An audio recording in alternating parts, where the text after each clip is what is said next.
Howdy. Hello. Yes, I am late, and I don't have a reason. Actually, I do, but it's not a very good reason. Okay, that's better. Yeah, what's up? Yeah, I was watching this show called Ozark, if anyone has heard of it, on Netflix. So that is why I was a little late. But yeah, hope everyone's doing well. Um, yeah, today's gonna be cool. Not much, but we are going to be watching a Jubilee video. We're going to be watching a video also from Jubilee Peterson. Or no, excuse me, Jordan Peterson. My bad. We'll be watching a video from that, and then we are going to just play some Halo. So hopefully that all sounds good. All right. So let's get the show on the road.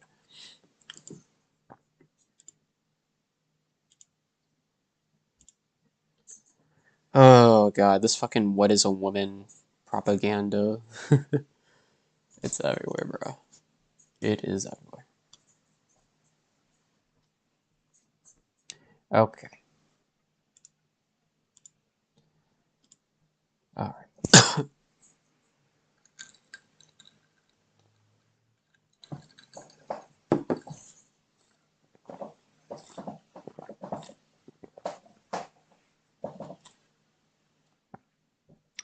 Yeah. All right, let's go ahead and pull this up. Okay. All right. So, firstly, that's my face. Cool.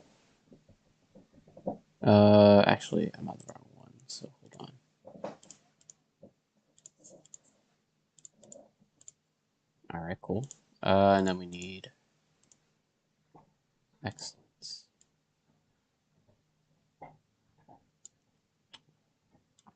I might need to make that shorter. Okay. Hopefully this is okay. Hopefully that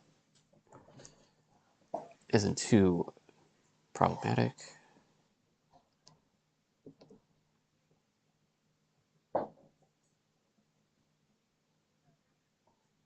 Yikes. Hold on one sec.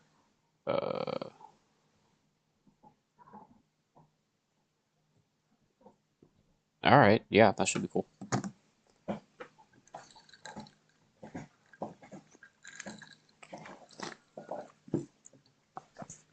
Um, cool. All right. So, let's see.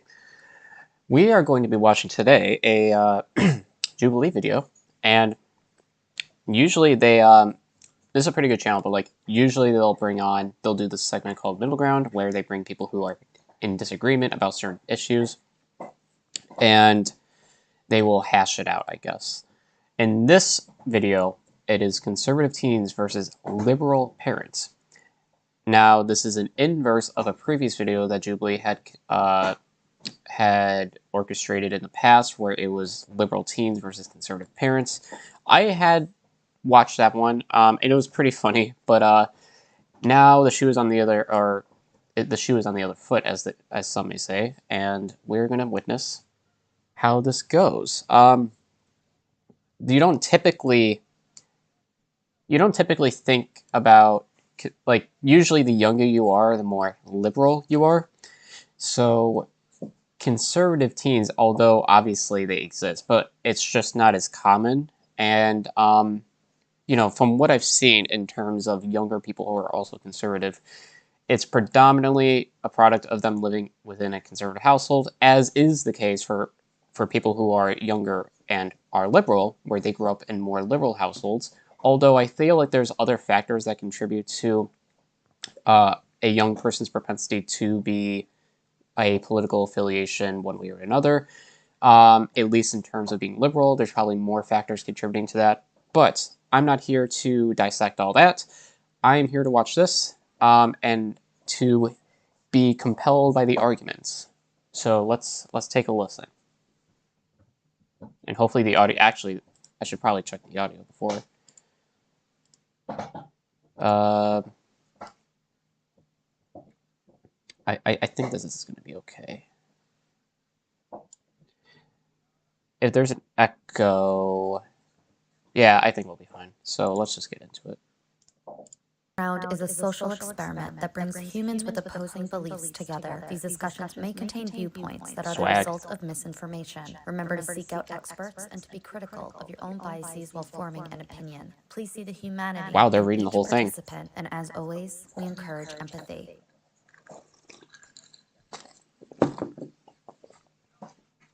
You're equating some minor inconveniences in your privileged life to Why would you assume my life is privileged? unsupported. But why would you say my life is privileged, though? I mean, I don't say that about you. Why would you say my life is privileged? I'm privileged. Okay, that's fine, but why would you say my life is privileged? For one, you're a man. All right, so here's my prediction, okay? I think that these teenagers are going to be more rhetorically effective than some may think. And I think that the liberal parents, now I don't know their socioeconomic background, but I think that it's going to come down more to like a, I just don't think that they're going to do as well compared to teenagers, but we shall see. But that's just my prediction going into this.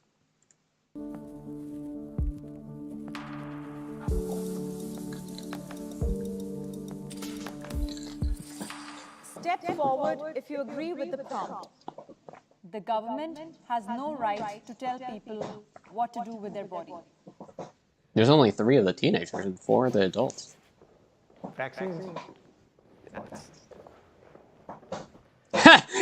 Dude, he's like, vaccines. He's like, oh yeah, I forgot I was supposed to come forward. Okay. Oh, shit. I don't think the government has the right to tell you what you want to do with your... Sorry. Okay. I stood here because of vaccines, but I know a lot of you guys probably look at me like, oh, what about abortion? Now, the thing is, when it comes to abortion, 2 bodies are involved. It's the woman and it's the fetus. The fetus, you know, has a heartbeat, has DNA. It should have rights. That's kind of dumb. And wait, hold on. So there's 2 things to talk about here. First off, the right to bodily autonomy, I don't think that that's necessarily the best argument to use for abortion, because things like this are usually brought up in terms of like, what about vaccines? And I think that there is nuance associated with that argument that I feel like cannot be properly communicated to your average person. So I think that in terms of this like with respect to bodily autonomy, the difference it should be coming down more to like what produces the most positive externalities for society. With respect to abortion, making it legal for women to have abortions, that produces positive externalities insofar as it reduces crime rates, it reduces the need for welfare, reduces the funding for welfare. And there's also a principal position that one may take with regards to the government having an overreach for someone's body, right? Now with vaccines, though, the reason why it's mandate is an interesting way to phrase it, because I believe in the United States that mandated vaccines are basically referring to like if you can either go to your job, or because it's predominantly overlooked, I guess, from different employers, right? Because employers will say either get tested or get vaccinated, right? So it's not necessarily like an actual like mandated of the vaccine, but regardless, I don't want to get too far in the weeds here. The basic point here is that mandating vaccines just means, well, I feel like that's appropriate given the circumstances of being within a pandemic. And additionally, it produces more positive externalities. That is the thing that I'm more concerned about rather than the government overreach, right?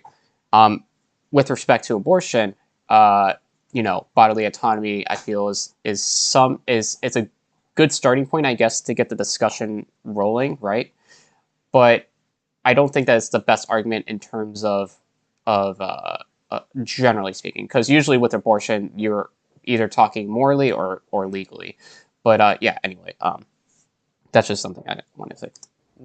Life begins at conception. That's not when the heart starts. Heartbeat starts at 4 weeks. It's not just a clump of cells, it is life. At 21 weeks, it can live outside of the womb. Abortion ends with murder and death. Over 90% of abortions happen within the first 10 weeks. That's still, I think that's not acceptable. But they still have the potential of having life, though.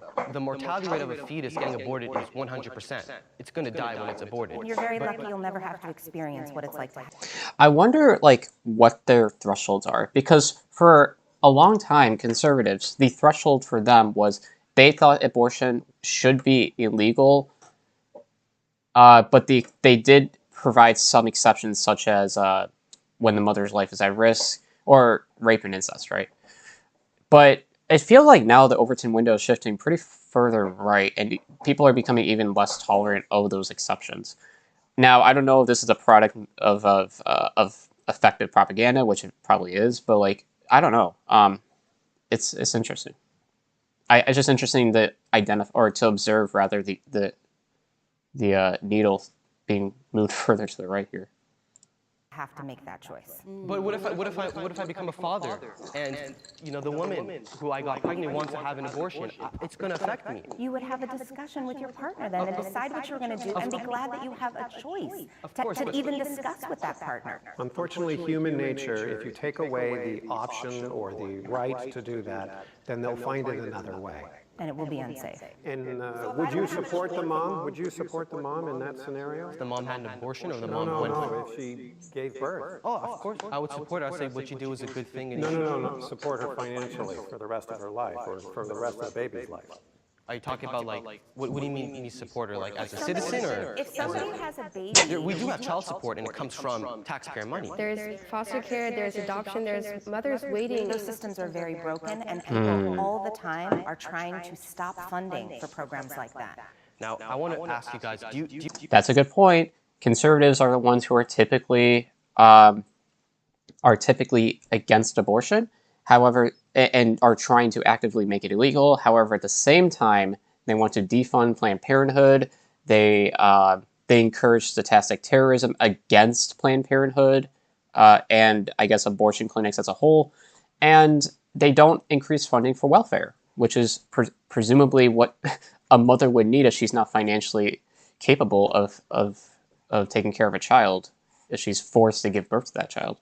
Do you support vaccine mandates? Yes. So I mean, you stepped forward and said the government shouldn't tell you what to do with your body, though.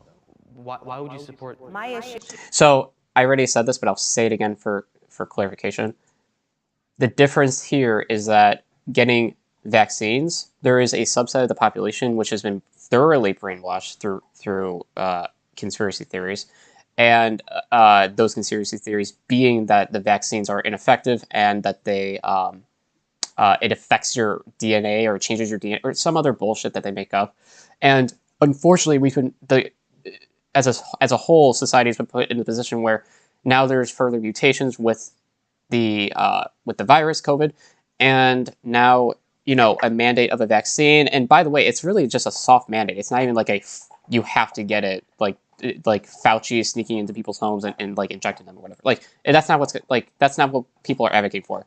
It's it's pushed by the need for a vaccine soft mandate is pushed by these conspiracy theories, which have become very ubiquitous within our society as a whole. And the reason why that is better, or that it's not necessarily like, I think that violations of bodily autonomy in some circumstances are completely valid. It's really just comes down to what produces the most positive externalities. issue is that I believe that the government should not be able to tell me what to do with my body, but I have to accept the consequences for the choices that I make with my body. The vaccines, for instance, I absolutely felt that everyone should get vaccinated. Why? Because this was a pandemic. But if you don't want to, I don't think the government should have to tell you that you have to.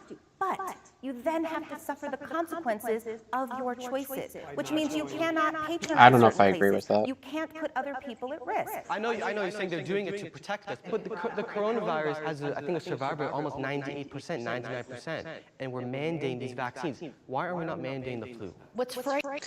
I don't know if this is a comparable thing to say. So with the flu, the lethality rate of the flu is 10 times less than COVID. And I honestly, everyone keeps espousing this 99%, like, you know, safe rate. It's like 99%, like you won't die or something. But like, I don't know. I don't know if that's true because like we don't actually know how many people have contracted COVID. Like the total number of cases is probably far greater than what we expect, right? And consequently, there's probably been many people who have died. I mean, just like the infection fatality rate, I think is just it's probably higher than people think. Frightening to me is that you're equating some minor inconveniences in your privileged life to Why would you assume my life is privileged? unsupported. But why would you see my life as privileged, though? You don't know my life. I mean, I don't say that about you. Why would you see my life as privileged? Why are they so Dude, conservatives are the biggest fucking snowflakes on the planet. They always it's always like something, dude. They're always fucking triggered about something.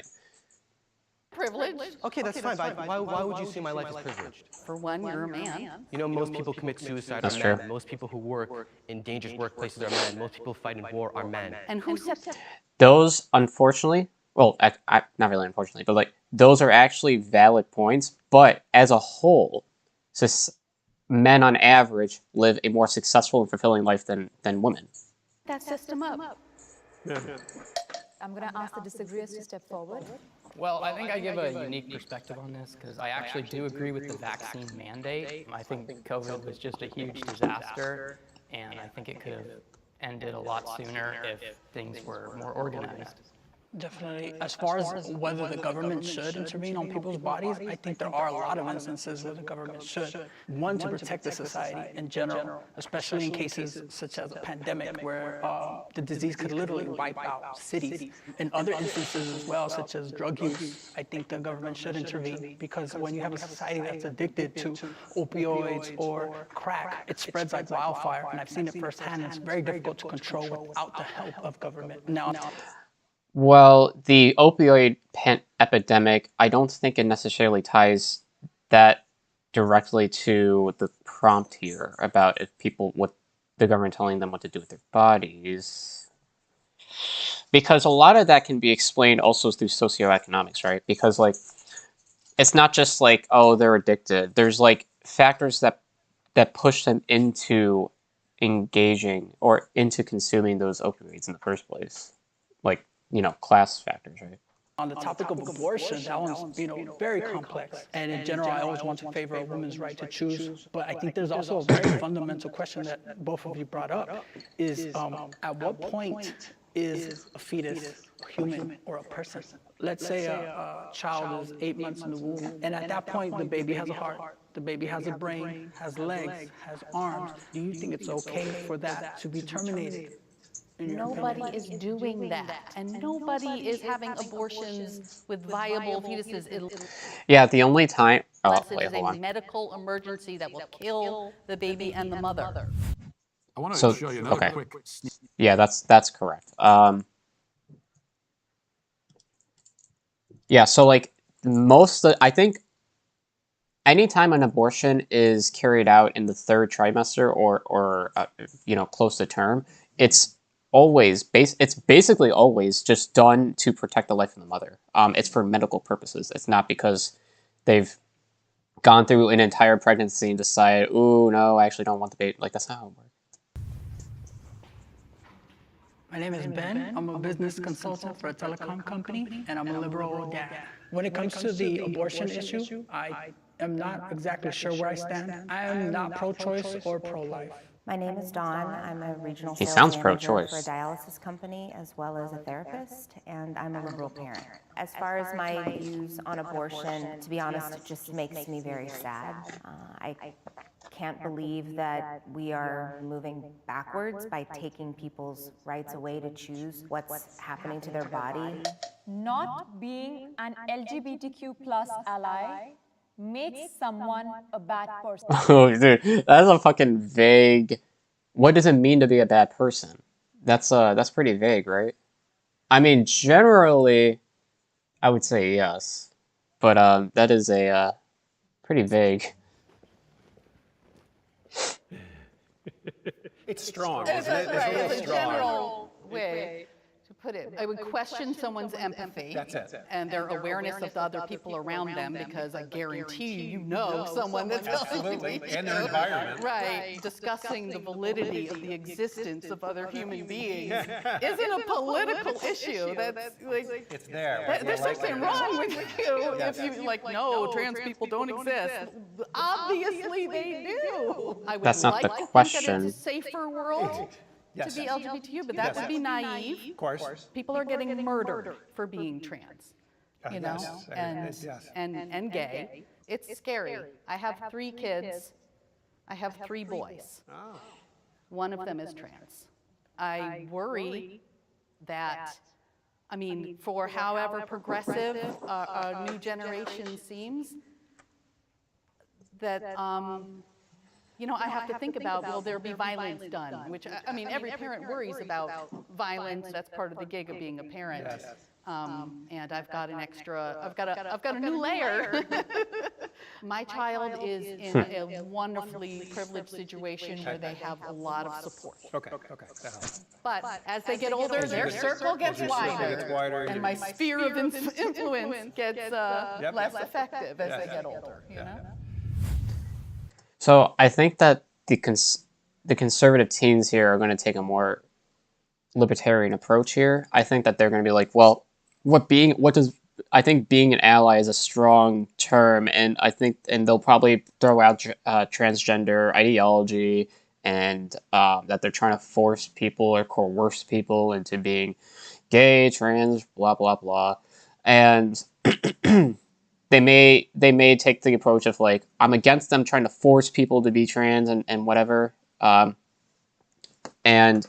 I don't personally, care about them. I think it's just going to be generally a less transphobic thing, or directly transphobic thing, and it's going to be more about the libertarian element there.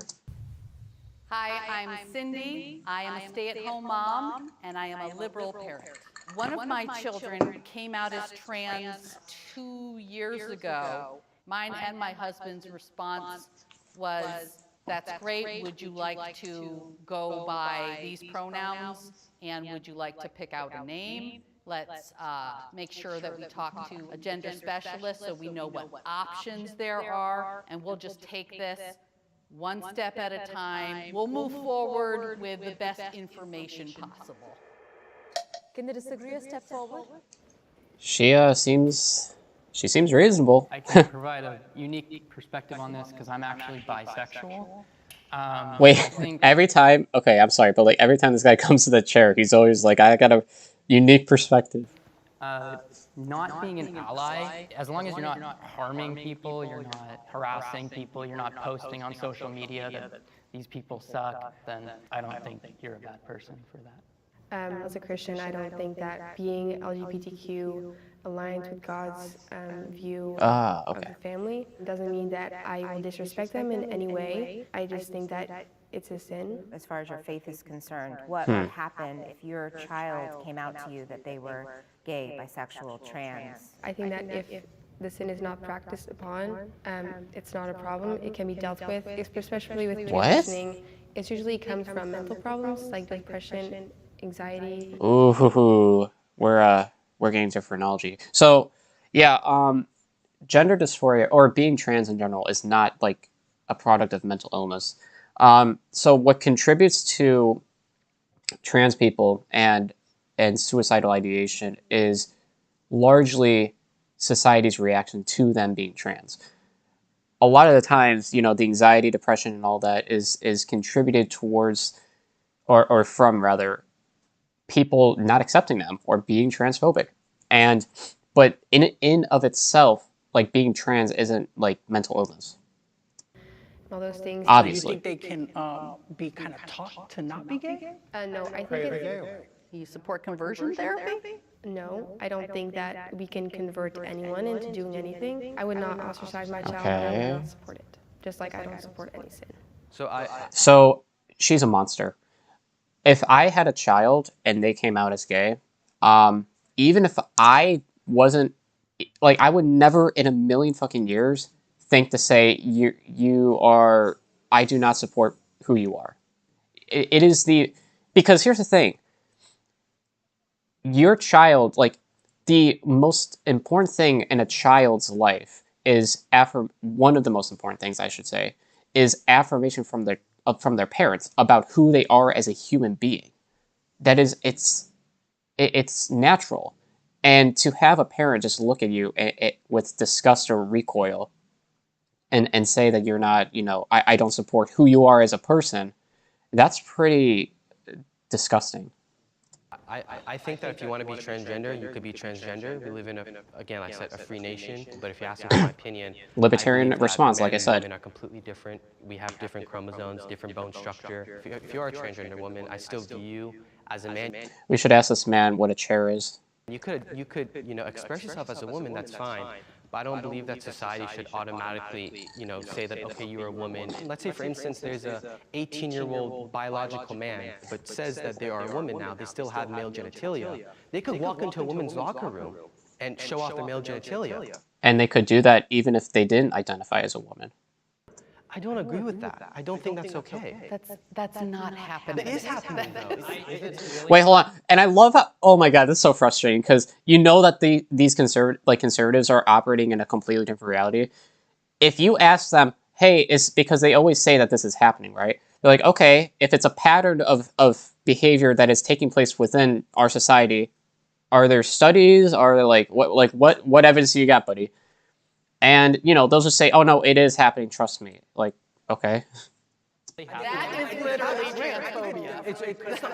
It's rare, though, but not even a trans. It could just be a creepy guy, like, pretending to be. Yeah, creepy guys are, I'm in much more danger in a women's restroom from a cisgender, straight, creepy guy than I am a trans person. Excuse, you know, that's what I'm trying to say. So do you support gender-neutral bathrooms, like women and men? These liberal parents are not doing a good job pushing back, I think. Of rape or assault? They already exist. It's interesting that men are only concerned about this rape in the bathroom when we're having a conversation about trans folk. But gender-neutral bathrooms just stem from this idea, though. No, this idea that rape is going to suddenly go on the rise because of gender-neutral bathrooms stems from transphobia. I mean, she's the most vocal one here. I'm 16 years old, and I'm on the conservative teen side. I think that transitioning does more harm than good, and I think that we are born in the body that we're given, and we should stay that way. God has created us in His image, and I don't think we should change the way we are.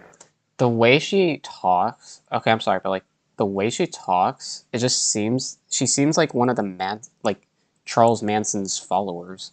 Like, she seems like she's fucking, like, I don't know, the monotone, the way that she just regurgitates, like, I don't know. I mean, it's probably her parents, right? But it just seems like brainwashed, you know? Owning a gun is a basic human right.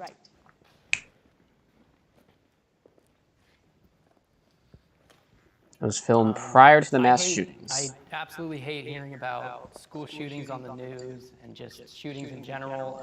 It's horrible. You know, this isn't like, you know, Spider-Man's not going to save people. People have the right. Okay, I'm sorry, but like to address the framing of the question, it's kind of weird to say owning an object that was created by humans is a human right. It just, doesn't that seem like weird? I don't know. I think they mean, like, do you have a fundamental right to own a gun? To which, I don't know. And plus, like, laws, owning a gun is relates to whether or not you're allowed to own a gun, right? and that relates to law, and law, again, is created by humans. So how is it like a basic... I don't know. It just seems like a weird question. But generally, I understand it, obviously. I don't know. I don't think that it's like a basic human right, though. It's probably... or I don't think that anyone could just, like, by virtue of being a human, should or has the right to own a gun, is my point, I guess. Protect themselves. A lot of mass shooters target gun-free zones because they know there's not going to be a person who's going to fight against them or shoot them back. There's a lot of mass shootings at schools, and that's because schools have gun-free zones. I view owning a gun as a right to defend myself. You look at countries that have banned guns in the past, the USSR, Nazi Germany, you look at China under Mao Zedong. Wait, hold on. What's he talking about? I view owning a gun as a right to defend myself. You look at countries that have banned guns in the past, the USSR, Nazi Germany, you look at China under Mao Zedong. Did all those countries ban guns? I mean, I don't... Maybe? I mean, probably Nazi Germany. Well, wait, and not even that. I don't even... What? I think he's just making stuff up. I mean, it might be true, but it just seems like he didn't, like, research it. They stripped their citizens of arms so they could oppress them. And I think the reason why our founding fathers enshrined the Second Amendment is because they wanted us to protect ourselves against tyrannical government and to protect ourselves against danger around us too. I think that from a woman's perspective, if as a woman you get into a dangerous situation, for example, with a man, having a gun and knowing how to use a gun is the only way that will protect me. Having my tiny little pepper spray won't help me forever. I think definitely if you take away guns, the bad guys will always get their guns, one way or another. I live in Los Angeles, and LA has strict gun control laws. This is my perspective of it. I think LA has become a more dangerous city, and I feel very unsafe walking down the street, just not armed. Crime is on the rise in America, and I think one of the ways... Wrong. Crime is actually declining, and it has been since the 90s.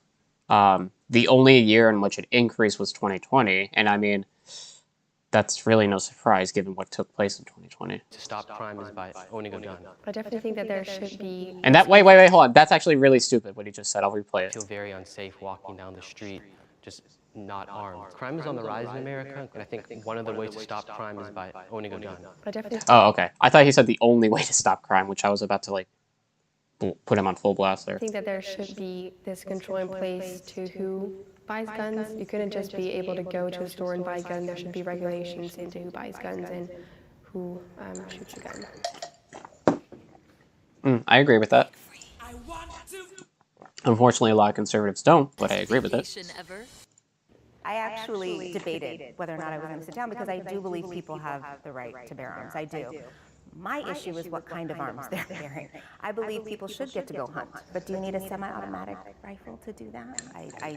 I'll tell you personally, I'm afraid of guns personally myself, but I just think there need to be stricter regulations with it. But the majority of people who die by gunshot are women in a domestic violence situation. So mass shootings definitely don't want automatic rifles, against that, nobody needs them, but the most dangerous gun is the one in your home. I do want to ask you a question. Do you think that women should have the right to bear arms to protect themselves against... Yeah, I'm not against the right to own guns.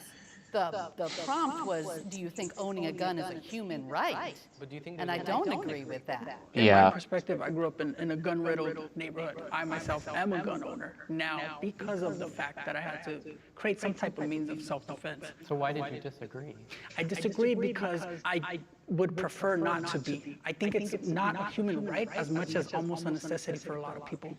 And not everyone. There's a lot of neighborhoods that are very safe, but even in a safe neighborhood, you can be robbed, you can be killed. I've been stuck up several times with a gun to my face, you know, and all I could think of is, man, if I die, it's gonna be because I didn't have a weapon to help protect me. Do you think? So, to speak to what he's saying here, I think that this could more be attributed to the way that people, what pushed people into the circumstances that led to a gun being put in this guy's face. I think that more than anything should be redressed. I think that that's more important to redress than to put stricter gun laws. Of course, the efficaciousness of gun laws or gun control in general is it's very efficacious.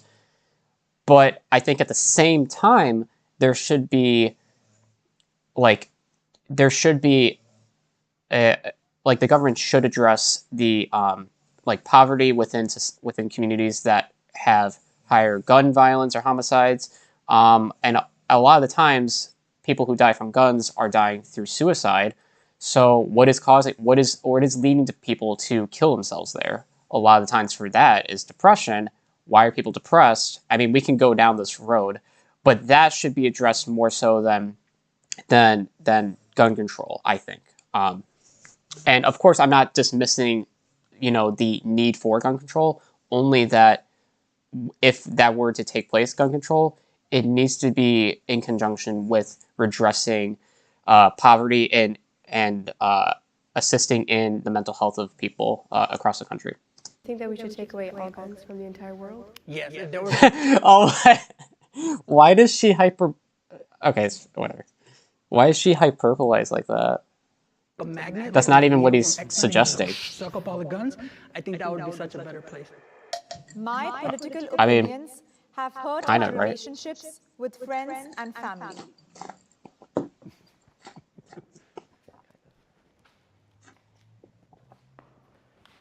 During 2020, when America got really like politically intense, my teacher, she was very politically active, and she wanted us to speak our voices. And they found I was conservative, and they said, okay, you're completely going against what we believe. Like the whole school is very liberal, and I guess they just kind of pushed me away.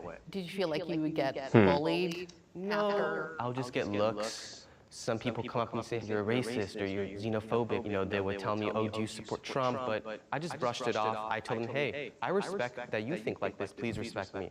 I think that is, whether or not we have the same ideas, I think that is still an admirable quality. Yeah. Despite getting looks or feeling like maybe you don't belong, that you're still, you have your convictions, so I can respect that you're convicted. Yeah. Okay. I think being liberal, we think of the right as being stuck in the sand. It's interesting to hear that liberals were not having his right opinion. I think that everyone should have their opinion. Well, I think we're talking about issues. Well, it depends on the opinion, right? If your opinion is that being transgender is a mental illness, and all of them should be shot in the back of the head. Oh, I don't know about that one, Chief. That aren't a matter of opinion, but a matter of your morality, the value of human life. Dude, this chick is Cindy's on it, dude. Block a few people on Facebook, family members, mostly men that are married to the women in my family. Like, hey, this conversation is really getting personal and hurtful, and if you carry on this way, I'm going to have to block you. Were they harassing you? I feel very harassed, and belittled. Were you ostracized, or was there someone that you... I think on my end, it was myself. I understand people have their beliefs, and I respect that. And I think it's good for everyone to share their beliefs. That's the way we progress. But I think when people become ignorant or offensive consistently without any type of evidence or any type of backup behind that, that's the point where I say, you know what, I probably shouldn't be friends with you, because you may smile in my face, but behind my back, you have a different sentiment. Well, I don't know if I necessarily agree with the conclusion of that, because you can be like, it's okay to have different opinions depending on what they are, but there's nothing wrong with being cordial with people who you disagree with. I don't see that as being two-faced. I haven't lost any relationships because me and my friends don't really dive into politics. We kind of just play video games and talk about comics together. I think if you lose a relationship over politics, that's kind of sad. Unfortunately, it's part of growing up.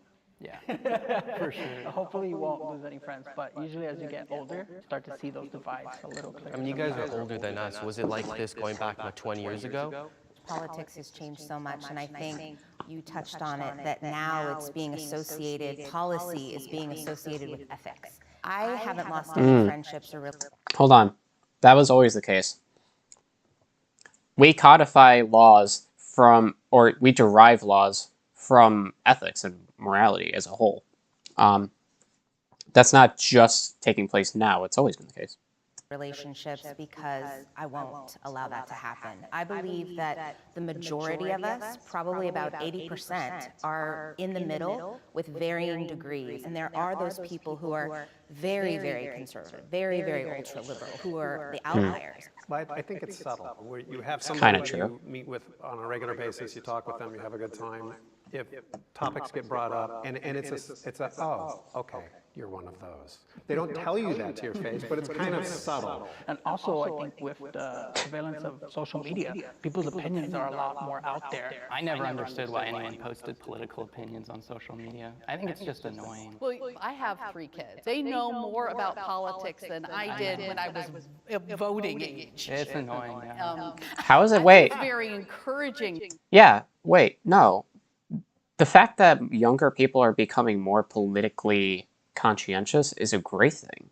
Whether or not they are liberal or even conservative, just by virtue of the fact that it's good to be aware of the mechanisms that change the way that everyone lives as a whole. That, I mean, and having your opinions about those things, I mean, those are all, that's good, you know? I think the more politically active people are, the better in general. Because they're going to be more informed when they are of voting age. I mean, yeah, it makes life more divisive. I mean, there's more arguments and stuff, and more relationships ending because politics is such a big part of life. Well, that's... Hi, my name is Scott. Who cares? I am a liberal parent. I have many children. I have 4. My oldest daughter is extremely left-wing. My 2 middle daughters are roughly right in the middle there. And then Chase is conservative. My name is Chase. I'm 19 years old, and I'm on the conservative teen side. My dad's Scott. We talk about politics, mostly gun rights and the government and the economy. We disagree, but we like hearing each other's side. The feminist movement is overrated. What are these questions?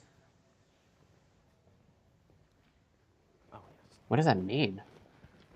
The reason I sat down is because feminism as we know it in social media and the marches is generally run by white women, and we don't have a lot of intersectionality. Margaret Sanger? Margaret Sanger. Yeah, and Susan B. Anthony. Susan B. Anthony, you know, total racist. The women that headed up the suffragette movement, they were not inclusive. Of course, yes. And they wanted rights for white women.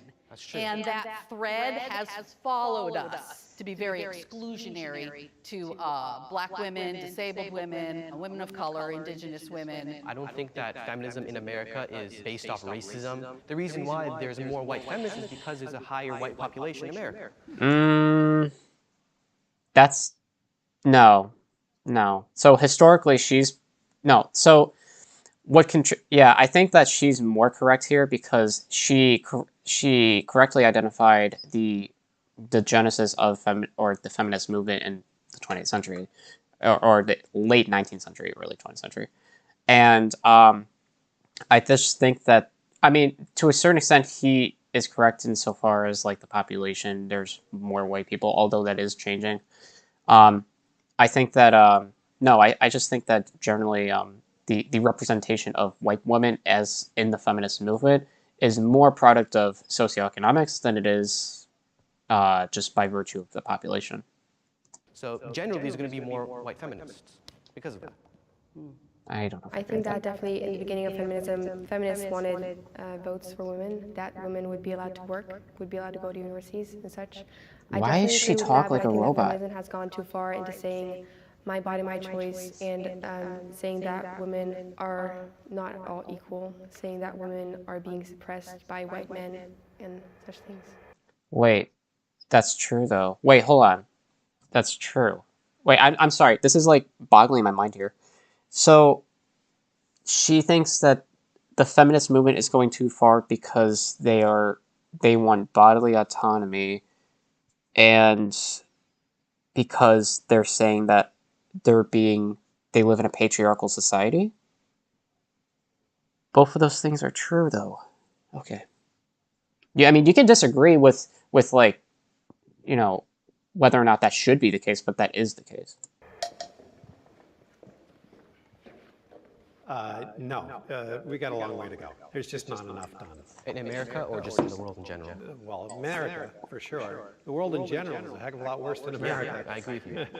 I think that women should be able to do everything that men can, but we also have to protect ourselves. So if you want to be a stay-at-home mom and do one of the hardest jobs on the planet, you absolutely should be able to do that. But you should also discuss with your partner and put in things into place so that you're protected if you choose to do that. Some women aren't doing that, like life insurance and things like that. I think part of feminism is being able to take care of yourself.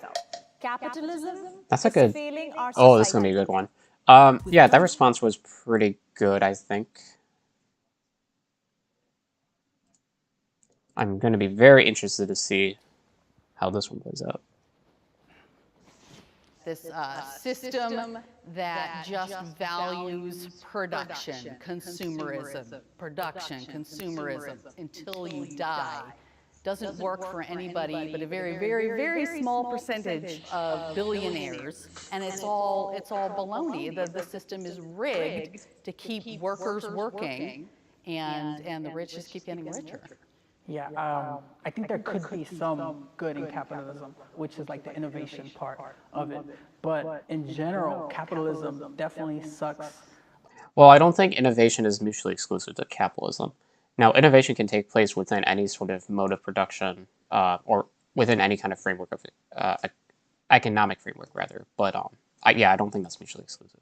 From the poor, there's a lot of industries that definitely shouldn't have any capitalism involved at all. The medical I think he's referring to privatization here. Yeah. field, it's unjust that certain people get better care than other people just because they're more. Dude, I swear to God, normies, the way they talk about politics, like, I'm sorry, and when I say, like, I can understand what they mean, but like it's like a layer of like decryption that has to take place before that.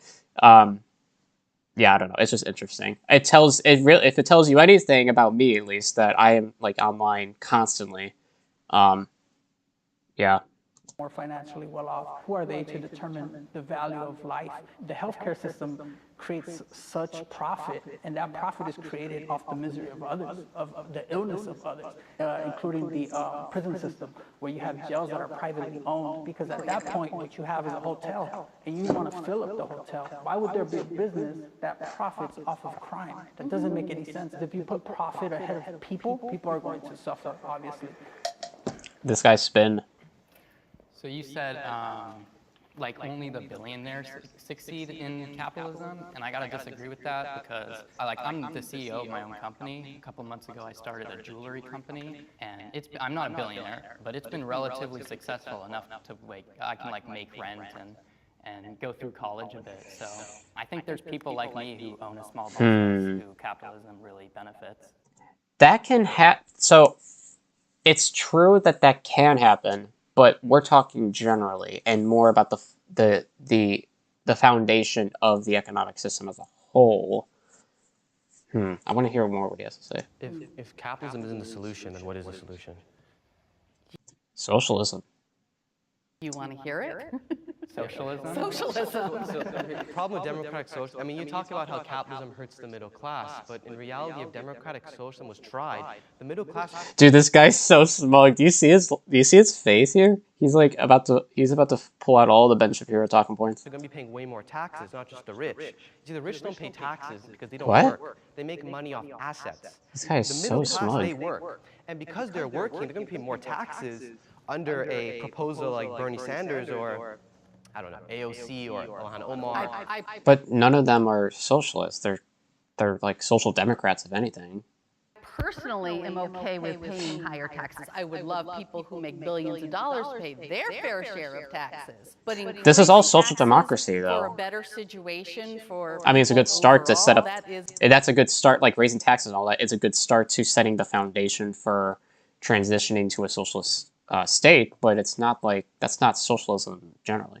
exactly what I stand for. I'm not sure that socialism is the answer. Yugoslavia before World War II did okay, but they didn't do all that great, and they were taken over quite quickly.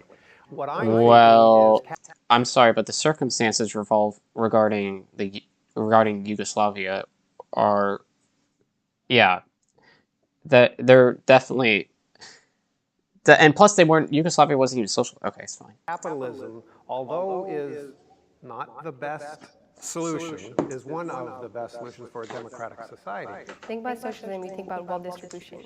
And then money becomes a very big role too, because the ones that have less money become envious of those that have more money. What? And money is like, it becomes a god because you don't want anyone else to have that money but yourself. And if you, for example, look at the Scandinavian countries, they have a capitalistic market, but they have a socialist wealth distribution. And that's why it works over there. And I personally come from Europe, so I have seen that. So you think that works? This person's all over the place. It takes a lot of money from the rich and from the middle class. Well, from the rich, but yeah. My name is Nathan. I'm 18 years old. I would like to ask the other side if they believe America is the greatest country in the world. If they disagree with that. They're so obsessed. I'm sorry, but like conservatives, yet again, they are obsessed with because I've seen this with people like the hosts from the Daily Wire. They're like, I challenge liberals to prove to say that men and women are different. I challenge liberals to say that America is the greatest country on the planet. Like, it's a virtue signal to these people. It's amazing. They don't care about improving society. They care about jerking each other off and about how great a country they live in. I want to know what country they believe is better than America. Who gives a fuck? And it's a privilege to live in a country that gives you the liberty and freedom and to express who you want to be. The American Unless you support Palestinians. dream is dead. I bet he can't speak to the anti-BDS shit.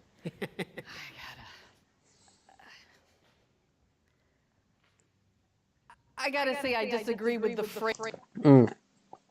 Let me read this, actually. The term American Dream, coined by that guy in 1931, saying that life should be better and richer and fuller for everyone with opportunity for each according to ability or achievement, regardless of social class or circumstance of birth. That seems similar to what Karl Marx said. Phrase American dream, an American dream for who? You know, the Native Americans we slaughtered, the enslaved people. I mean, this romantic idea that there's this dream is just basically marketing for capitalism. You know, it's very well funded propaganda, and has it inspired good acts and good people to do good things? Of course, because ultimately, in a large sense, humanity is good. But this idea of the American dream, I think, is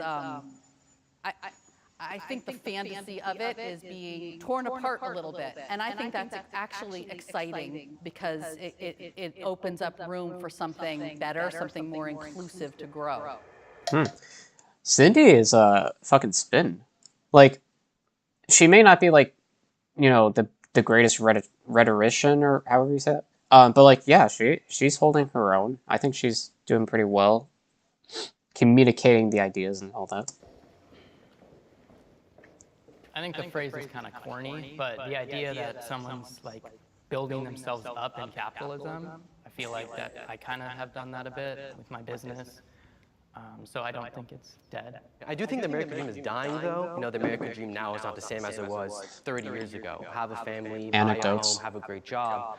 But now it's very difficult to buy a home. Income has not increased compared to the price of a house. You know, I do think it's dying, though, but I don't think it's completely dead because there's a lot of immigrants who are still trying to come to America. America does have the highest immigrant population. 14% of our population are immigrants. We have a lot of people on our southern border. I think they all want He probably got that for the Center of Immigration Studies. American dream still exists, and I can speak firsthand because my family came from a third world country. But so does the American nightmare. The people suffering not just here, but also around the world due to policies, due to exploitation, due to colonization. Let's due to a lot go. of issues that are directly at hand to America. So there's a lot of blood on the United States hands. Wow. And a lot of people don't want to leave their home country, but the situations that have been created there are forcing people to leave. Like my mother would have loved to stay Wow, in this Mexico, guy's... but unfortunately, due to poverty, which had a lot to do with NAFTA and what happened in 1994, directly caused by the United States, issues that created this migration. So is it a better opportunity here? Yes, my people come here and we send our money back to our ancestors. Would we just like to stay where we're from? Yeah, that would be a much better option. As an immigrant myself, That guy was... It was a little here and there at times, but I think generally that was a really good response. Bringing into the equation something probably many people don't either know or would have thought to bring in, the role that America plays within the international community. I think that's really good. I definitely think that the American dream still exists. We long for the opportunities that people have here in America, for the job opportunities that people have, the innovations that are available in this free market economy, this capitalist country. So the American dream is in the eye of the beholder. If you're an immigrant or if you live here, it's different. It's going to be different. I don't like the idea of the American dream, but I am a person who's still going to always believe in hope. If you work hard and you take advantage of opportunities, you can make a difference in your life. I mean, you're an example of it. I'm so amazed by you. I think it's awesome what you're doing at such a young age. I am very, very impressed with you three. My hope for you is that you stay open-minded and that you're always willing to be learners and not just listeners. All right. Well, I think for the most part there, that was pretty good. Their discussion about capitalism, I thought was it wasn't really that long, so there wasn't much to dissect. But like the discussions regarding like trans, like LGBTQ stuff was pretty, like for the conservative side was pretty bad. I don't know. I mean, I think that the liberal parents did better than I thought. But I don't know. That was interesting to say the least. All right, great. Awesome. All right, cool.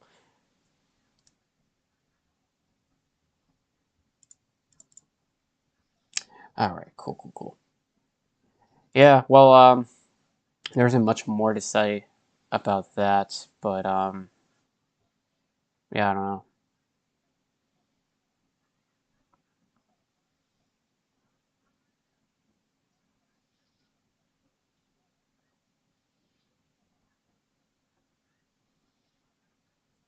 I'm just looking at like the related videos because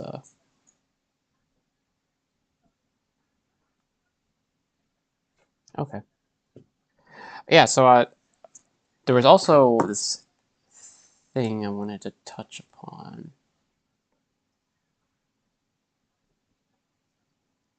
Oh man, there's actually a couple things. Wait, what is this?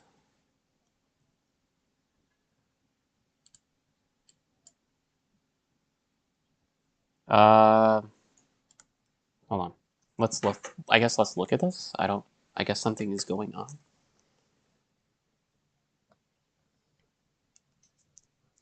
Okay.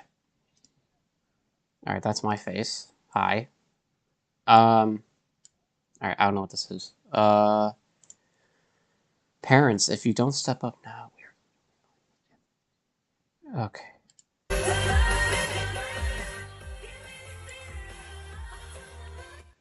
Ooh. I don't want copyrighted. Okay. What is this?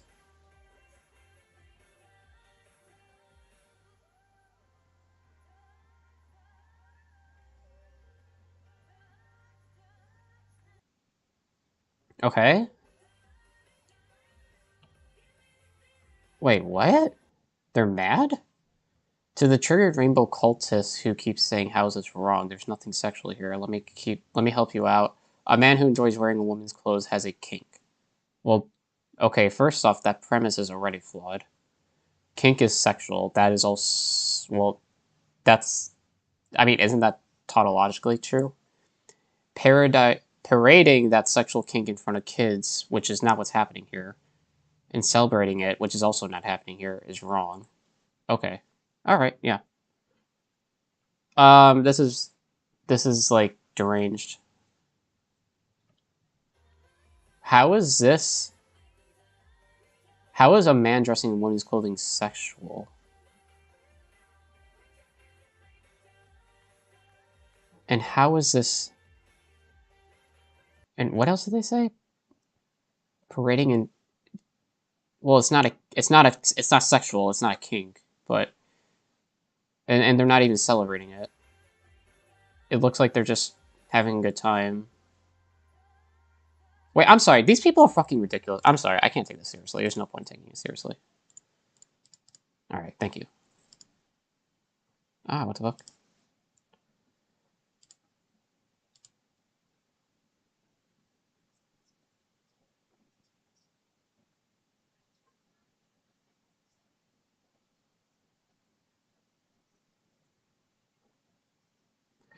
Awesome. Well, I'm not going to share exactly my whole... I don't really give a fuck about all the drag queen shit. I mean, I just don't care.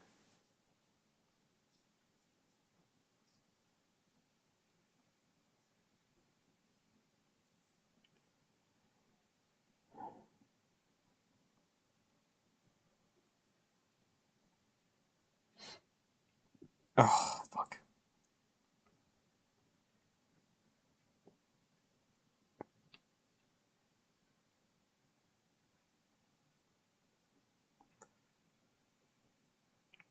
Wait, what? Oh, wait, that might be fake, actually. Never mind.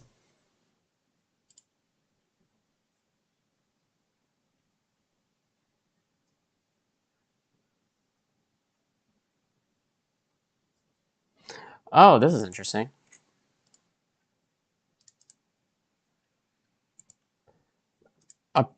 Apparently, this is Nick Fuentes.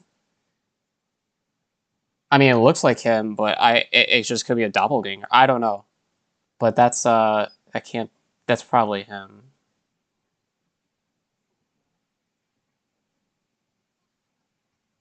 Yeah, interesting. Wait, actually, didn't Yang... Okay, actually, I wasn't necessarily going to talk about this, but I guess I will. Because why not? Oh, okay, let's get to it. So, in light of what I just saw there, that makes this tweet thread from Yang kind of even more weird.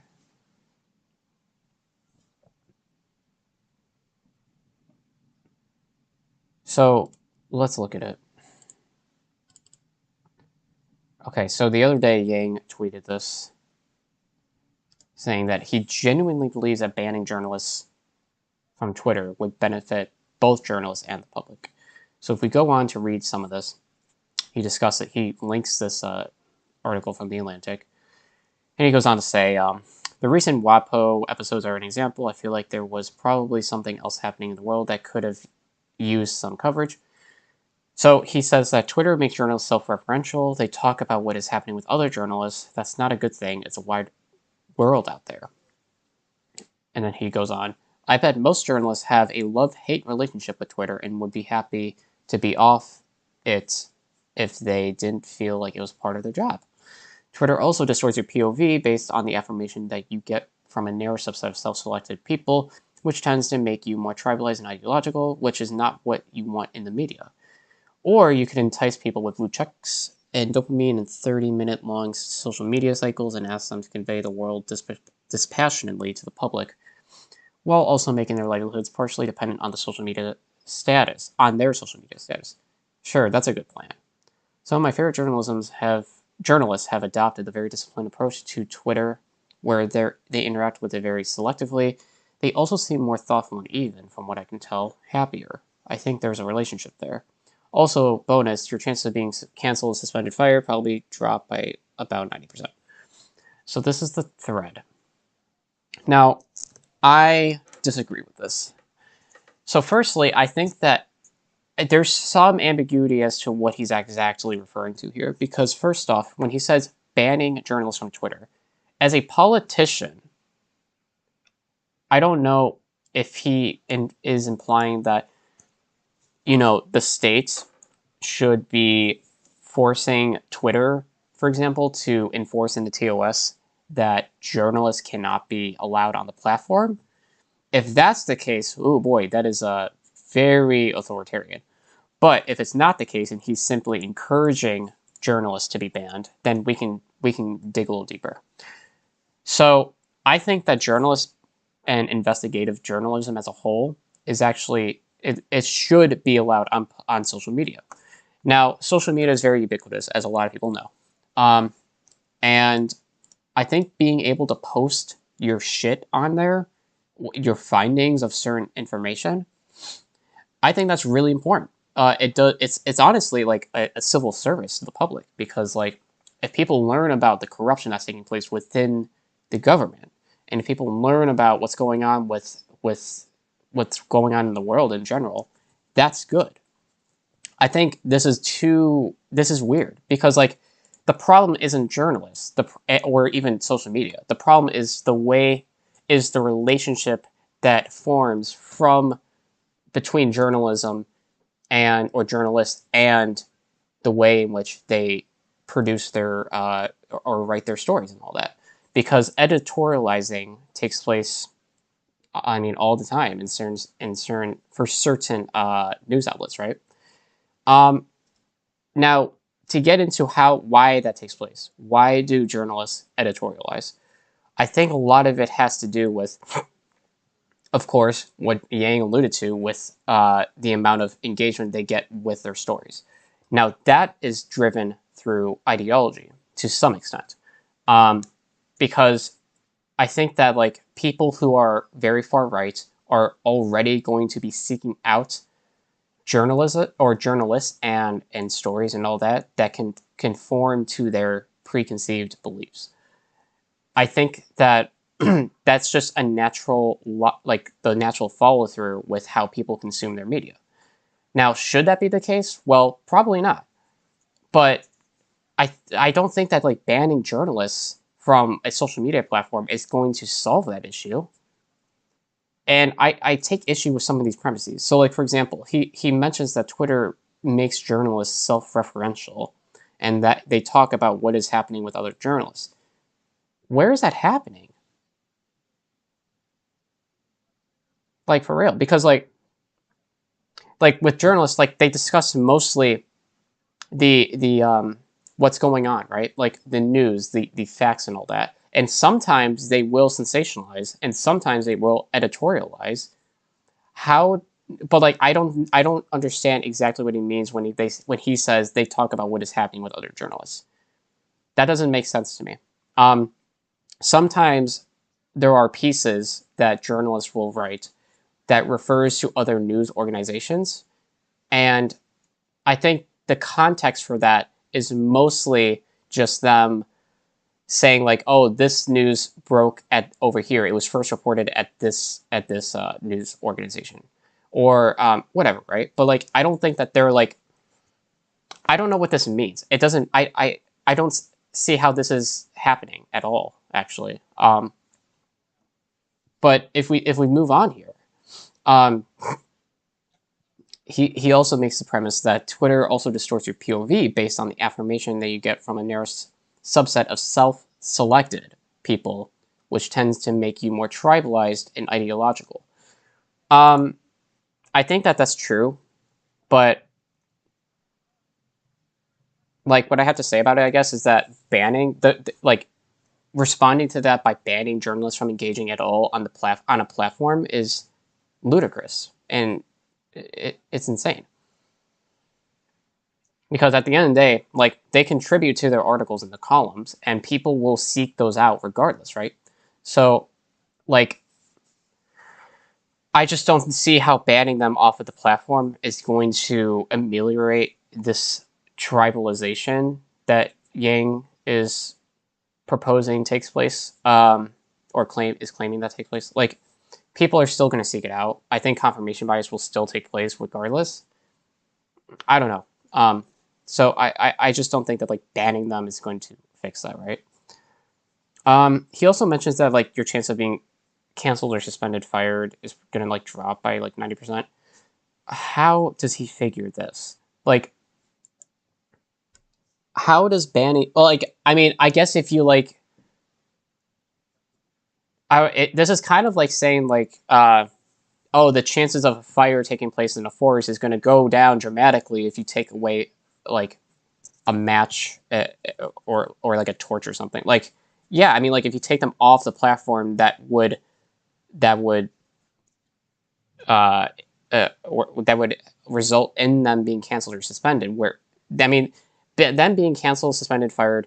Well, except with the fired, but or I guess the cancel is more thing I'm referring to here. But like, if you take them off the platform, like, and also actually, I'm sorry to like be all over the place, but like, what does he actually mean by canceled? Like, there's some conservatives who say that they're canceled if someone says a mean thing to them. There's some conservatives who are like, I don't know. This is really like politically loaded terminology here, except for the suspended, fired. So yeah, I don't know like how that's possible. Like if you're just reporting shit as it is, right? I mean, if you editorialize stuff as well, I mean, like even if you editorialize stuff, there's still going to be people who, if you're talking to that subset of people that Yang was referring to, then the likelihood of you being canceled, at least from that crowd, is going to be dramatically lower. Like, he's touching on some like aspects of this, but also not touching. But he's also leaving out some other things that could contribute to his argument not holding any water. And I don't know, dude. It's a really cringe take. And I mean, again, if he's referring to like the state enforcing this, then like that's pretty fucked up. If he's not, and he's simply encouraging that Twitter reconfigure its TOS to ban or prohibit journalists from engaging, that's really crazy. Honestly, that's really crazy. I'm sorry, but that's really fucking crazy. The main contribution that I see journalists do with social media is share their stories. They can have opinions, and there are opinion articles written and all that, but it's not as though I just don't get how banning them from social media as a whole is going to result in a less tribalized society. It won't, because people are still going to be seeking those stories out from the respective news outlets, right? It's really weird. But anyway, that's my opinion. So.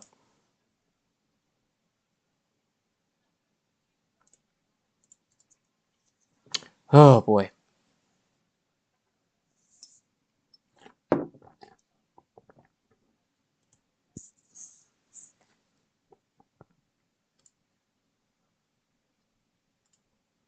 Whoa, didn't mean to do that.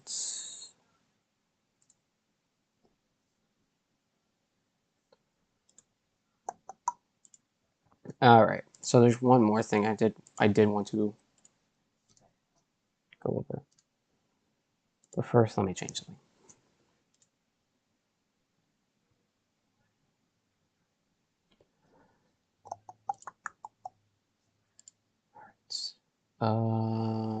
Hey, 4 views, nice.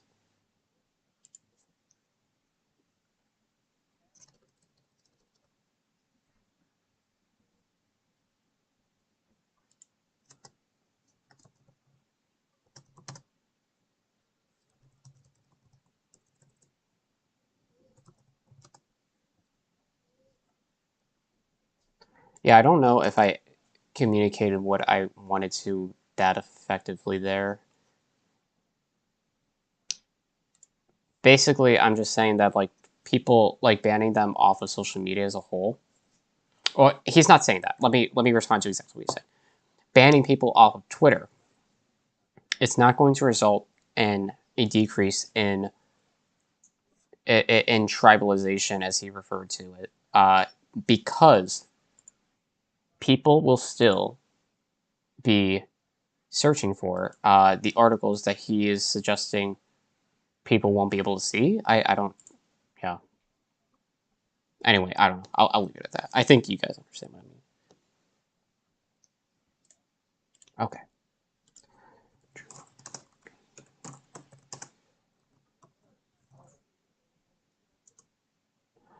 And then if you hear my dog, I apologize. Oh. Okay. Yeah, so we're gonna watch this here. Let me pull this up here. All right, there's my face again. So, yeah, Jordan Peterson, I think I mentioned this a couple weeks ago, but like he basically, this video that we're about to watch here is him responding to the backlash that he received from being a gigantic piece of shit on Twitter. And that's not me like being disrespectful, because he basically what happened here, if you don't know the context, is that Sports Illustrated released their swimsuit cover, whatever, and the woman was like of larger stature, and he just said that she was ugly. I mean, that's basically what happened. And then people like were giving him shit for it, and then he cried on Twitter for like a couple days, and then he said he's not going to go on it anymore. And he said that it's because the woke scolds are after. I don't know what but basically he was basically an asshole, and people called him out, and now he's whining about it. So anyway, we are going to watch this, which is not super long, but like apparently this is his daughter, which I mean I didn't know she had her own like YouTube or whatever, but they're talking about this. Let's see what Peterson has to say. Ago, you tweeted something out that I'm bringing it up, that got a crazy amount of attention. Which did it? Sports Illustrated swimsuit edition, I believe you're referring to. Yes. I tweeted out, sorry, not beautiful. What's with the pause? I tweeted out, sorry, not beautiful. Pausing for dramatic effect. Okay.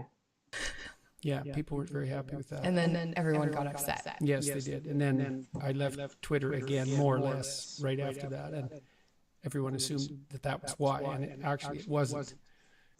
Oh yeah, dude. You definitely didn't leave Twitter. Wait, I'm sorry. Didn't he make like a 20-tweet thread because like he said that he was sick of all the shit he was getting? I'm pretty sure that happened.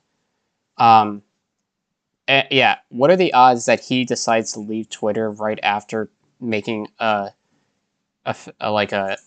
disrespectful comment like that and then receiving backlash? What are the odds? No. It was. I suppose in some sense it was, because what happened was an indication of the problem with Twitter. But I had been not reading Twitter comments for about 3 weeks, although I had been tweeting. Well, it's not an indictment on Twitter if you're just calling women ugly, right? Like that's just the person behind the Twitter profile. Through an intermediary, one of my staff members, so I'd email him a tweet, but not reading comments because I found that quite irksome. Yeah, like you're associating with the devil. Sure. Yeah. Exactly. Yeah. Exactly. Well, it was like sort of like standing in a public park where anybody, no matter who they were, could come up and yell at you to any size audience about anything they wanted, day or night. Well, no. So yelling. So no, not even. Okay, so there's a difference between being online and being in person. That's significantly different. Being yelled at in person and like in a park or whatever, however you phrase it, that is much more different than getting scolded by people online. And the main difference, of course, being that they're in your face. It's more confrontational. It's more personal. He can't just compare those two. Also, he's kind of leaving out what he did and what warranted the strong reaction from the bystanders, right? Because if someone was like calling someone, like if someone called another person like ugly or like you're not beautiful, whatever, like in front of a bunch of other people, then you would be rightfully like scorned, because that is very disrespectful. Like you can think it in your head if you want, but like to like say it to them, it's just ridiculous. And so I've been thinking that through. I'm going to write an article about what's wrong with Twitter and social media in general. But what a fucking little I looked pussy. at the Sports Illustrated cover, and they had a rather overweight young woman, quite symmetrical, Wait, what the fuck is he talking about? First off, you cannot tell if someone's overweight just by looking at them. And second off, what did he just say? A rather overweight young woman, quite symmetrical. What the fuck are you talking about? Why can't you just be normal, dude? Jesus Christ. Why do you have to say symmetric? Okay, it's fine. I mean, he's an Evo Sci type, so like evolutionary science person. So you think there's objective standards for like beauty and shit. So nice facial features and so forth. Dude, just say she's hot, and she is, by the way. But actually, you know what? Let me pull it up because I feel like that I probably should have done that at the beginning here, but okay. I guess it warrants me doing that. Yeah, he's being really weird about this. Just say like she's hot, right? Okay.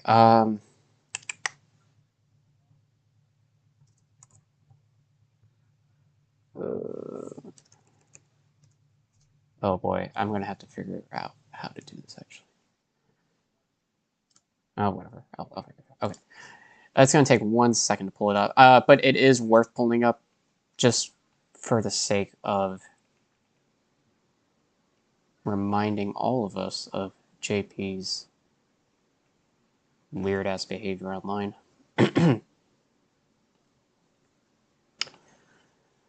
Okay, it's gonna be a little far back here. Jesus Christ.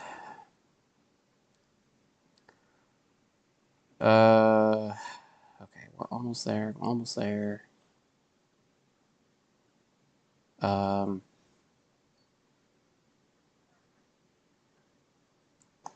man, we're almost there, I think.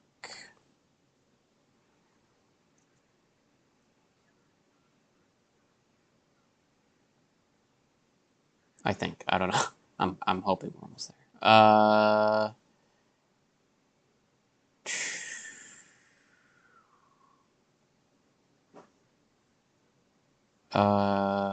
Okay. Jesus, how far was this? I've been scrolling forever.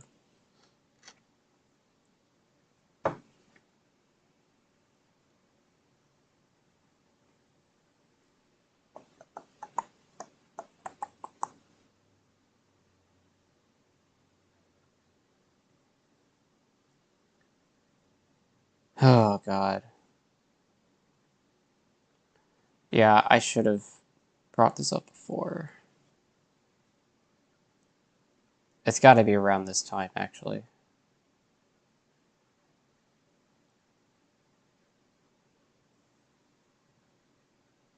Okay, we're getting there. Actually, I see it, I think.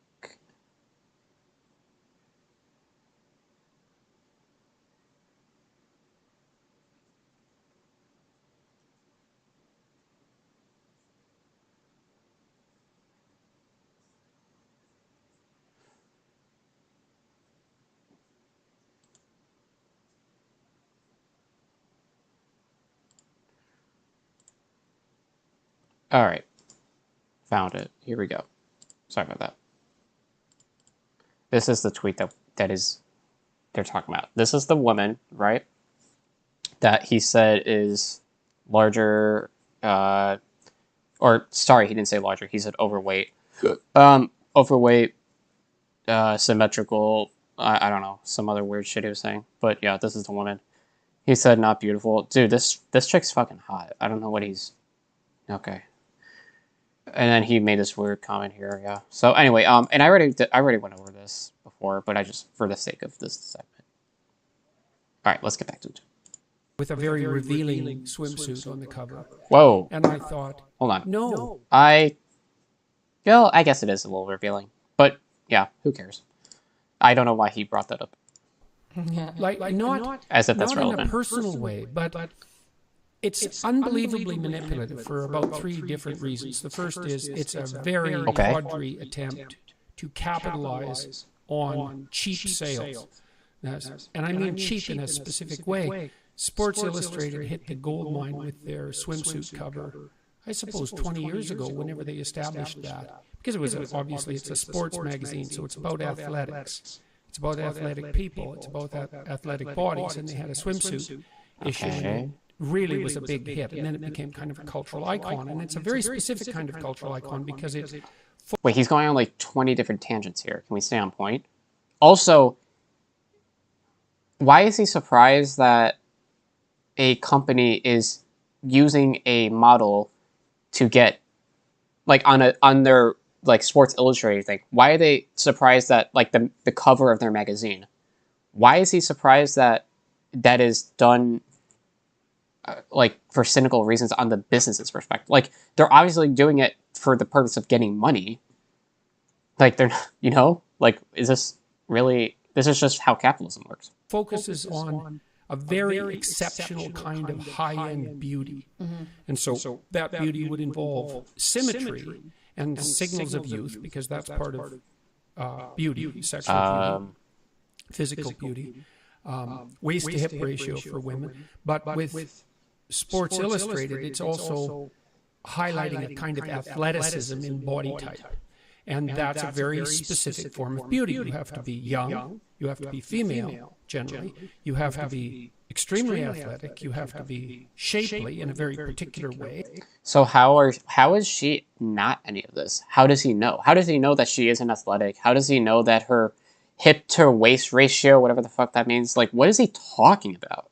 And that would be with the waist to hip ratio of 0.68, because that's what's been established cross-culturally. Wait, hold. Does he really think that these people who are putting women on the cover of Sports Illustrated in this circumstance, does he really think that they're measuring their hip to waist ratio to be that exact number? What the fuck is he talking about? This is like a schizo post IRL. As ideal from the perspective of male sexual interest. Dude, it's not that complicated. She looks fucking hot. She looks hot. Put her on the cover. There you go. Like, holy shit. Why is he like breaking it down so early? That's also associated with fertility. And so it's a marker that has a biological basis. And so even if you're a very beautiful woman, you're hard pressed to be beautiful enough to be on the cover of Sports Illustrated for the swimsuit issue. And so it's a pinnacle achievement of sorts. And it's focused on a very idealized and specific form of beauty. And that's obviously exclusionary. It's obviously exclusionary. It excludes everyone. Right. And it does that to highlight a kind of ideal, and that's a particular ideal of beauty. And there are some cultural boundaries around that. So you could say, well, it's a westernized form of beauty. It's like, yeah, and you can point to Rubens' paintings of more plump women and say, well, there's an exception. It's like, great. You think you're a genius for finding that exception? Well, no. People who point that out usually are not pretending to be geniuses. They're mostly just refuting the point that there's some sort of objective beauty standard that exists in this universe. Also, yeah, I mean, like, beauty has the way in which we perceive standards of beauty in our culture, and around the world even, is it fluctuates between not just in geographical location, but also in time period. Back in the day, even in the United States, like, women who were of larger stature were perceived much more, beautiful than those who were skinnier, right? And, yeah, I mean, this isn't like just from the anthropological evidence that has existed, we can extrapolate certain forms of beauty that have taken place within historical context, and we can compare that to today and say that there were differences, and it fluctuates. And there's probably numerous reasons for why things shift the way they do, but like at the end of the day, the more important thing as it pertains to this conversation is that beauty standards change. Good for you. You know the Rubens painting. Like, more power to you.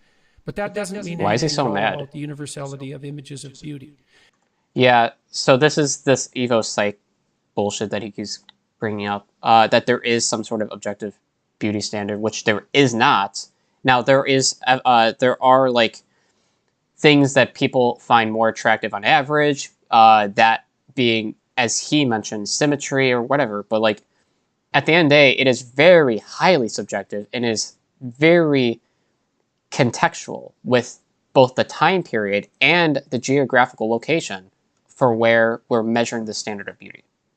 And so the cover bothered me a lot because it was a cheap manipulation of something that had been working very well for Sports Illustrated. It was also an insistence that all of a sudden this non-athletic body type is as beautiful as the standard swimsuit model for Sports Illustrated. Well, what does he mean by insistent? How does having Yumi Nu on the Sports Illustrated swimsuit cover, how does that insist that she is more objectively beautiful than anyone else? Like, this seems weird, right? Like, the only reason why they put her on the swimsuit model is because they believe that the image that she portrayed would have made them, the company, the most money. I don't know. I don't get it. And I mean, like, yeah, you can say that they're cheap, right? Because they're just they're operating, they're being motivated rather through market forces. What are their consumers more willing to buy? How are they going to, like, all of that is sort of taking into account. It's weird that he frames this as though they're insisting on this, as opposed to them just doing what's going to make them the most money. It's not. It's not as athletic, and it's not as healthy, and that's that. Dude, look at his mouth. Wait, hold on. Let me back up a little bit. Standard swimsuit model for Sports Illustrated. And it's not. It's not as athletic, and it's not as healthy, and that's that. And it's also not arbitrary. He's so mad. He's so mad that there's larger women being represented on swimsuit models or swimsuit editions of cover magazines. So the whole thing is a lie, and then it's a lie that's a manipulation of that young woman. Wait, what? You know that people... Wait, what does that mean? Also, like, the women... Like, I'm not gonna sit here and say, like, they're, like models within any industry, or, you know, whatever. Like, generally, models aren't being exploited for the labor, because I'm sure they are. But, like, I don't know if the way in which he's employing manipulation in this circumstance actually applies. I don't even know what that means. Now, she partakes in that because she participates in it. But it's still, they're not on her side. They're exploiting her. Oh, well, I mean, yes, to a certain extent, for sure. I mean, like, I'm sure that she isn't being paid what she's worth, because most people aren't. But that's a product of, you know, the capitalism more than anything else, right? As far as I'm concerned. And she may be participating in that exploitation, but they're still exploiting her. So don't pull any moral stunts on me, because you're... He's so mad. Why is he so mad? Just say... Dude, it's not a big deal. Larger women are allowed to be on the cover magazine, like, the swimsuit, like, Sports Illustrated shit. Like, it's fine. It's okay. It's all good. It's not ending to the... It's not the end of Western civilization. It's all good, okay? Let's rein it in a little bit. It's all good. Yeah, I don't know, dude. He needs, like, a Scooby snack or something to calm down. Irritated about my opinion about the Sports Illustrated cover. Also, people are allowed to, like, if you say something stupid online, people are allowed to, like, respond to you. Like, you can't weasel your way out of that either, because he keeps trying to allude to this fact that, like, he was unjustly lynched by this Twitter mob bullshit when what he did was out of nowhere called this woman not beautiful. Like, he didn't have to say that. He chose to say it, to announce it to the world. And look, if you say stuff that rubs people the wrong way, they're allowed to respond to you. Get over it. When it's bloody clear to anybody with eyes that was manipulative in 20 different ways. And I'm also not willing to sacrifice these ideals for inclusiveness. It's like, no, not everyone's a genius. No, not everyone's Picasso. Right, but people are not arguing against that. Everyone's just saying that. I mean, is he suggesting that people who are saying that she was beautiful don't actually believe that she's beautiful and only saying that to be inclusive or to be nice? No, not everyone's young and healthy. And no. How does he know she's unhealthy? I'm sorry to keep pausing it, but like he keeps making it's like rapid fire stupid points. Like how does he know that she's not healthy? Like just because someone is larger doesn't necessarily correlate to that woman being unhealthy. I mean, how does he know? And how does he know she's not athletic? It doesn't make sense to me. Not everyone is a Sports Illustrated swimsuit model, period. And well, yeah, and although that's true, why did he make the point earlier that like why was he making a point that seemingly was in opposition to the fact that they were like the swimsuit model thing was exclusive?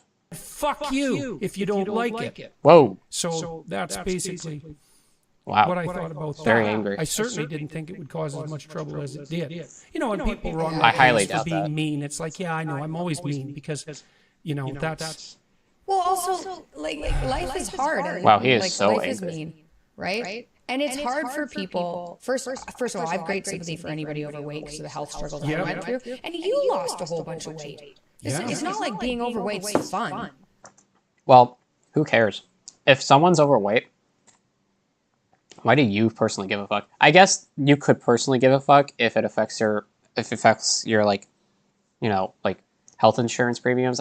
Maybe, but like, if someone's overweight, like that's their prerogative, and like I don't know, it's like who gives a fuck at the end of the day? Like I don't know. Right? No, that's a whole other problem to get into with. I think people have such an issue losing weight. Yeah. Look, I think at the end of the day, the more important thing about all this is that people are happy. That is the most important thing, is if people are happy. And if someone is overweight, but they aren't unhappy with their weight, then whatever. I mean, it's all good. It's going to be okay. Yeah. That society has said, you know what, it's fine because you've had so much trouble that it's probably your genetics. Yeah. So you might there's truth in that. Like when I look at someone who's obese on the street, I think, oh, that's too bad. Like that's too bad. I don't think, you know, obese pig eats too much, has no self-control. I don't think that. I think bad mismatch between genetic proclivity and appalling diet. And the appalling diet is basically, we're not going to get into this, but basically carbohydrate heavy and sugar loaded. So wouldn't that mean that they're pigging out? Because if he's saying that he said that they're not, he doesn't look at a fat person and think, oh, they're pigging out. He thinks the genetic thing, but also that they have an appalling diet. Wouldn't the appalling diet necessitate a sort of pig out because you need to ingest more calories in order to be overweight? And fair enough, you know, we tried hard, the whole world, to make calories cheap. And we did that. So no one's starving, and great. But now we have an obesity problem, and it's a major problem. And I'm not going to pretend that it's okay. It's not okay. Well, yeah, I think that there is an obesity problem. But at the end of the day, that's not necessarily what's going on here. All that happened, and this is all predicated on the premise that the woman in this photo is obese. I don't know if that's true. I can't tell if that's true. You know, and certainly the more pressing thing is whether or not she's healthy, and to that I definitely can't tell just by looking at her. So this seems really weird. But boy oh boy, I'm just I don't know. I'm amazed sort of by how much he cares, and also how mad he gets from this. Like I don't give a fuck, you know. But yeah. Anyway. Oh boy. Oh, my hair is all out of sorts. Ugh. Okay, there we go. Now, what's weird about my camera for some reason is that the frame rates drop if the lighting is a certain way, but then it goes back up if I allow more lighting or if I reduce the amount of lighting. I don't really know what contributes to that, but yeah.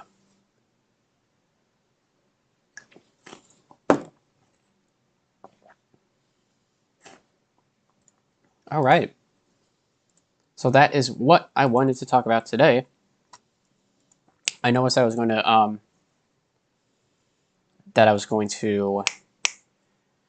was I going to do? I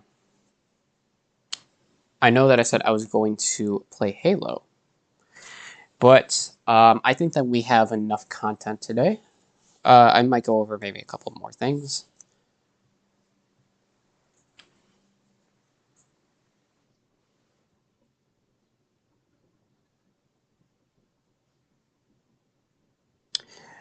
Yeah, I don't know.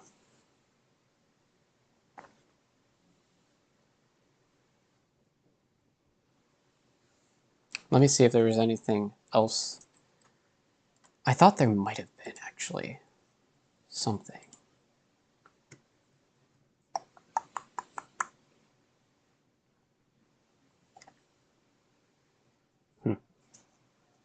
Yeah, so recently I've been watching some videos about the extinction of the dinosaurs. I know it's kind of random and nerdy, but it's pretty interesting. Some of the science that's been discovered, or how the theory was substantiated from scientists. I don't know. It's pretty interesting. But that's what I've been um, watching on YouTube recently. It's been pretty interesting. I suggest people who are watching now to look into it a little more. It's I mean, if you want to, I don't care, but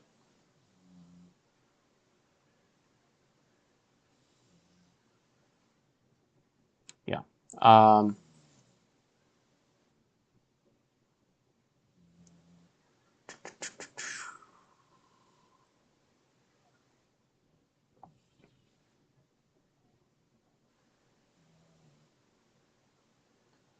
Oh, okay.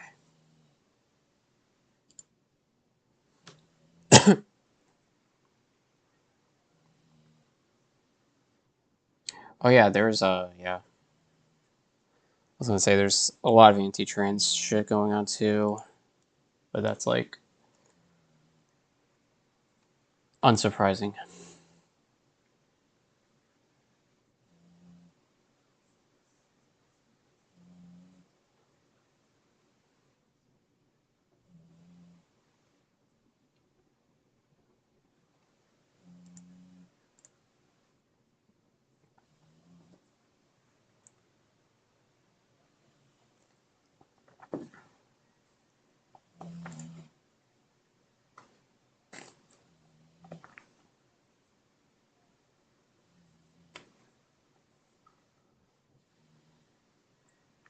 Oh wow, this is long.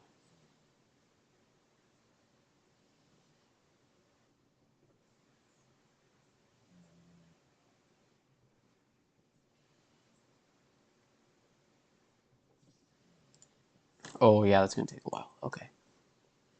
Hmm.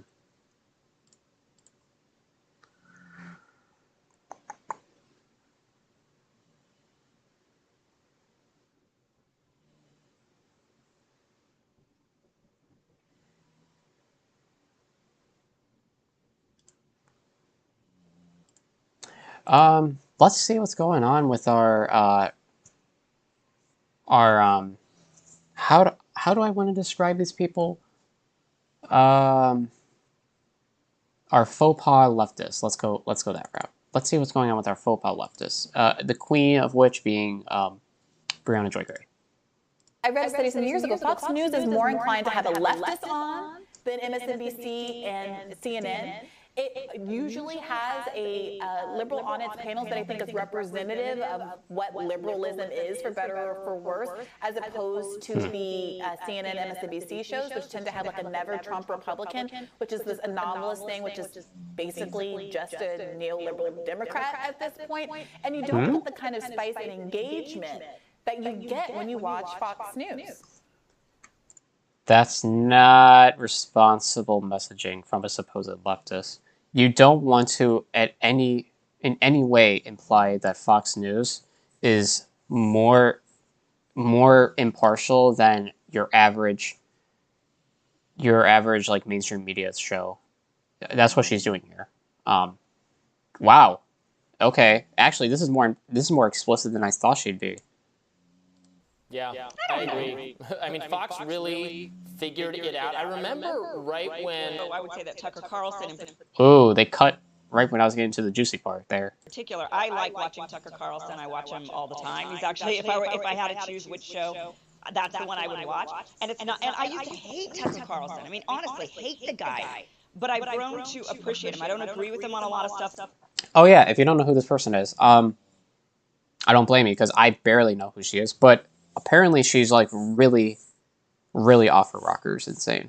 I don't have an exact like. This is just what I've heard. This is through the grapevine, I guess. But so take it with a grain of salt, of course. But from what I've heard, she's like pretty far right. Like the immigration stuff, we definitely don't agree on.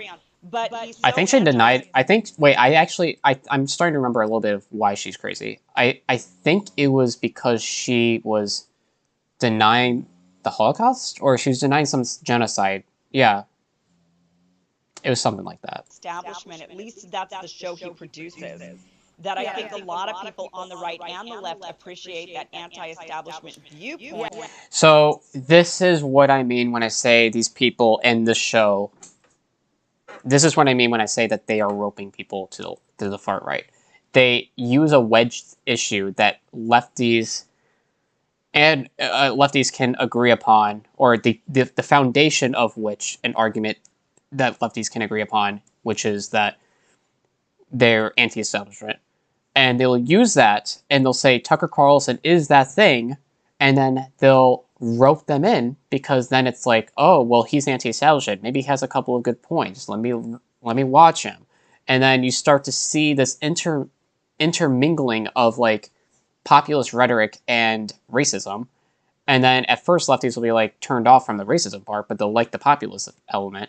And then they'll just watch him, and then they'll give credit where it's due to Tucker Carlson. And phony, and he's a phony populist, keep this in mind. But like, they'll give credit to him for his populist rhetoric. And then they inadvertently, at best, but at worst complicitly, will normalize and legitimize the more extreme elements of Tucker Carlson, of which we can attribute one of these things as being like great replacement rhetoric. So this is this is maliciously done, by the way, from people like her, from people like Brianna Joy Gray, from people like Ryan Knight. These are all people who are maliciously pushing people to the far right, basically. And honestly, it couldn't be more explicit. I didn't think Brianna Joy Gray at the beginning of this would be as explicit as she was, but she basically was saying that you should be, to get more like balanced perspectives, you should watch Fox News over like CNN or MSNBC.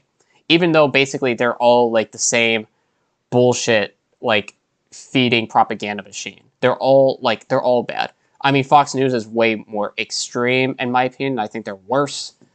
But nonetheless, they all operate within that same corrupt framework. And that's what CNN is missing. That's exactly right. When you said earlier that the liberal channels have failed to read the room and looking to the Women's March. The Women's March was not the movement of the era. The movement of the era was, I'm sorry, the Bernie movement in 2016 that got rebooted in 2020. You have a solid 30% of the Democrats. I don't know if I agree with that, because maybe it's true, but like I think BLM was more of the defining moment here. I mean, if you look even in 2020, millions of people participated within the BLM movement. I think that was more of a radicalizing or more of a defining or moment within this era than the Bernie's movement, I think. Although maybe an argument can be made that the Bernie movement put into motion that BLM, but I don't know. I think it's more BLM. Democratic Party that steadfastly is supporting a more populist brand of politics. That's about the same numbers that exist on the right. Republicans are not populist. Wait, I'm sorry. Is supporting 8% of the Democratic Party in 2020. You have a solid 30% of the Democratic Party that steadfastly is supporting a more populist brand of politics. That's about the same numbers that exist on the right. Republicans are not populist right now, but the most fiery, energetic part of the party is. And Tucker Carlson a lot of... No, I don't know if I agree with that. Well, maybe I do. I don't know. Because, like, Trump, if she's only speaking to the facade of populism, then I think I agree. But if she's speaking to the actual, like, they are populist, I don't agree. Because, like, the fiery element of the Republican Party, as she's mentioning, that is populist or espousing populist rhetoric, are those Trumpers. Now, they aren't actually populist. They will use populism as a tool to get to their ultimate goal of being a far-right, nation state. But they're not any more populist as like your establishment Republicans. They're all corrupt. They are all, none of them are populists. Like the politicians themselves, right? Even honestly, like the voters, because like a lot of the voters are just spoon-fed what they're supposed to think through Fox News. And I mean, the same can be said similarly to like MSNBC, although I think that that's to a significantly or to a statistically significant lesser extent with like CNN and MSNBC. I think that is less propagandistic over there than it is for Fox News. Although at the end of the day, they're both establishment. They're both engaging in propaganda. A lot of these conservative shows cater to that. I would argue in bad faith, but cater to that kind of populist, verb. On the left, people like myself. And she's leaving out. Okay, when she says that, the thing that she needs to follow that up with is, yeah, they're using that, but they're also using it maliciously. They're using it to rope you into a false sense that they care about you and care about workers' rights, when in actuality, they're using it only to further their ultimate agenda, which is to get this country to a far-right fascistic nation state. That's what their ultimate goal is. Are more persona non grata. So basically, she's not highlighting the malicious intent behind Fox News, but she is somewhat highlighting it for like CNN and MSNBC. On CNN and MSNBC, then actual Republicans Wait. like Nicole Wallace. Wait, she has to repeat that. Verb. On the left, people like myself are more persona non grata on CNN and MSNBC than actual Republicans like Nicole Wallace, who was. What does that fancy word mean? I'm not allowed. I'm banned. I'm canceled. I'm very much a distasteful person. I'm literally, I have been blacklisted on one of the major MSNBC shows, according to a booker that tried to suggest me one time. I mean, this is where they are. They literally won't have anybody who would come on and ask basic questions about why the Democratic Party and the Biden administration is so out of touch with the state of need. Okay. Well, that was fun. Okay. Well, she's fucking crazy. That's basically it. All right. Well, I think I covered everything I wanted to cover today. So, with that being said, I want to thank everyone for watching.